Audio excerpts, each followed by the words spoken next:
February 27th has been Pokemon Day for ages, and this year is no different. As expected of Pokemon Day were updates on almost every corner of the franchise. Some reveals were expected. Actually, they all pretty much were. The first reveal of the day was that Season 2 of Pokemon Concierge is scheduled to arrive this September. Pokemon Concierge is such a fun show. I loved the first season when I watched it. This was the only real surprise for the show for me, simply because I wasn't expecting this season to come so soon after the first. The animation here is stellar. It's some of the cutest stop motion I've seen. I can't wait for this to drop. After Concierge was updates on mobile games, something at every single Pokemon showcase because of how much money these games earn. There was an update to Pokemon Masters EX that included both Primal Groudon and Primal Kyogre, new updates to Pokemon Go featuring Unova Pokemon, some more content for Cafe Remix and Pokemon Sleep, new looks at upcoming content for Pokemon Unite, which, side note, is a game I really want to get back into. I played so much of it when it came out, then even more in 2022. I had to quit because of how addicted I got. There is also more content coming out on Pokemon trading card game Pocket, including a ranked mode out in March. Speaking of the trading card game, Mega EXs are back. That feels crazy just remembering them back when X and Y were still the mainline games. The mobile games also have free gifts you can claim by signing in, so if you play any of them, you should do that. Scarlet and Violet also have a new gift available, along with new Terror Raids and Mass Outbreaks. I expected a new mobile game would be here, and there was. Pokemon Champions is the newest Pokemon project on mobile and Switch. It's being developed by TPCI's newest subsidiary called Pokemon Works under the planning of Game Freak. The game is focused exclusively on battling, so this could be Pokemon's official replacement to Showdown. In the trailer that didn't show any gameplay, mind you, were Megas and Terastallized Pokemon. This could be an official way to bring back all of the old Pokemon in time alongside the different battle gimmicks of each respective game.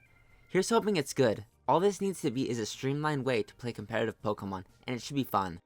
Potentially having the ability to Dynamax and Mega and Terastallize in one game would be great, and having the ability to play with Dynamax for one battle, then to rematch with Terastallized Pokemon sounds incredible. For a long time, people have criticized the Pokemon Company for not translating any of their games to certain languages.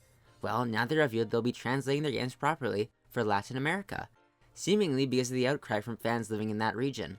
Pokemon is now translated into 10 different languages, I believe they said, which seems like it's not very much, but for such large JRPGs, it does make sense why it's so few. The worst part about this showcase was the continued lack of any presence of the classic games. Nothing on NSO, no Gen 1, 2, or 3 ports, nothing, no remake of Gen 2, no remake of Black and White or Black and White 2. This continues the trend of no classic Pokemon games on Nintendo's newest console, and it's just a shame that we're so far into the Switch generation and you still can't play classic pixel art Pokemon games. Lastly, and most importantly, was Pokémon Legends ZA, which I'm unfortunately quite mixed on. I loved Pokémon Legends Arceus. Everything about that game was perfect for the slump of life I was in at the time, and my biggest hope for ZA was that it would capture at least some of the same energy. After the full reveal, it's pretty clear it won't. Some of the biggest draws of Legends Arceus to me that felt pivotal in the experience there aren't here, and the absence of them is felt deeply. Firstly is the art style, which isn't lush or cel-shaded or vibrant. It's the same plasticky art style as Scarlet and Violet. While I didn't mind the graphics in Scarvi, I thought the games were fun anyways, but I don't like the art style here. It could have been closer to X and Y, or it could have been more stylized. The lack of the colors of Arceus are immediately apparent, and is the biggest problem with this trailer. Sure, the game looks visually better than Scarlet and Violet, but that art style should have been a one-off and not the new factory style for all Pokemon titles. One aspect I did like were the starters. It is very weird to have 2 Johto starters in one game, however, it's not a great selection, as Chikorita is a more mediocre grass type than usual.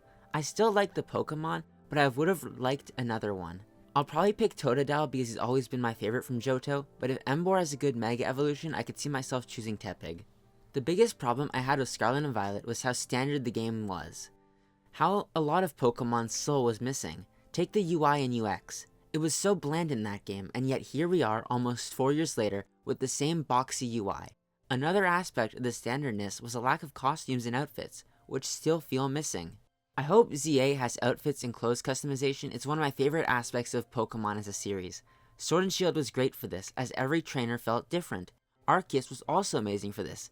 I can't tell you how many different outfits I made for my character back then. It added a reason to grind out Poke Dollars, so the lack of customization in recent games has been a really big downside to them, in my opinion. There were multiple reasons why I loved Arceus. The graphics and music played a large part, but what made me love the game was the gameplay and combat. There was a time when Pokemon battles used to be very slow and felt even slower, and Arceus was the first time in a long time when they were sped up. So ZA ditching the slow and strong versus fast and weak attack system for more open actiony battles is a letdown to me. It looks like it could be fun, and I am looking forward to it, but Legends games should be a snappy story-focused experience that experiment with Pokemon as a series, not a mixture of what could be next in the mainline games. Another thing I loved about Arceus was the open zones. They felt truly diverse, with each Pokemon having some reason to be where it was. Now that ZA is likely to completely take place in Lumio's city, this will lose out on that appeal to me. There are open zones, but what is the point of exploring the Pokemon world if I can't catch Pokemon everywhere? The home base / Monster Hunter setup to Arceus was a big part of its appeal, and to ditch that for a title that feels more like a sequel to X and Y than a proper Legends game is a shame to me. ZA feels more like the lost Pokemon Z, or X2, Y2, than a Legends game, and if that was the case, then what was the point of calling it Pokemon Legends? Unless Legends just means traveling back to an old generation of Pokemon. The story was touched upon lightly in the trailer though. We didn't learn much other than seeing characters and scenery, but that's good enough for now. I love the designs here. The main characters all look great, and older than the usual Pokemon MCs too, so maybe we'll have a more complex story again. As someone who thoroughly enjoyed and liked Scarvi's story, I hope we get something good here. If we can get 3 back-to-back Pokemon games with good stories, that'll be a great thing for the franchise. Just because I have some criticism doesn't mean I'm not anticipating the release. There was a lot in this presentation that interested me. For example, what was up with the teleporting and rooftop jumping? Can we finally jump in Pokemon, or is it context sensitive? How about the new combat style? It's not what I wanted, but I still want to try it out. Will Pokemon follow the character at all times? Will catching be the same as Arceus? And will stealth be a part of the game again? I have so many questions about this game, and for it to come out in late 2025, in the Japanese trailer it said fall, this is probably now Nintendo's holiday game for this year, and most likely means Gen 10 won't be a thing until next year, which I hope happens. I honestly don't know how to feel about Pokemon Legends ZA.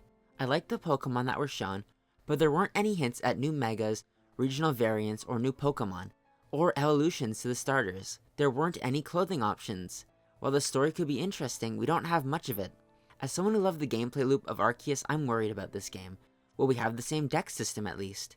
I loved Scarlet and Violet too, so if this is a mix of the best of both, it could still work. We had a long trailer, but most questions weren't answered, aside from what the game will look like and what the battle system will be.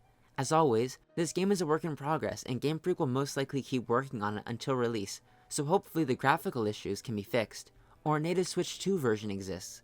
Most people disliked Legends Arceus at first, and eventually it came out and it was great. So here's hoping the same happens with Legends ZA.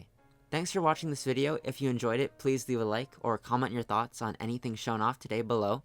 Subscribe to the channel if you want to see more from me, and check out the videos on screen right now while you're here. I hope you have a good day.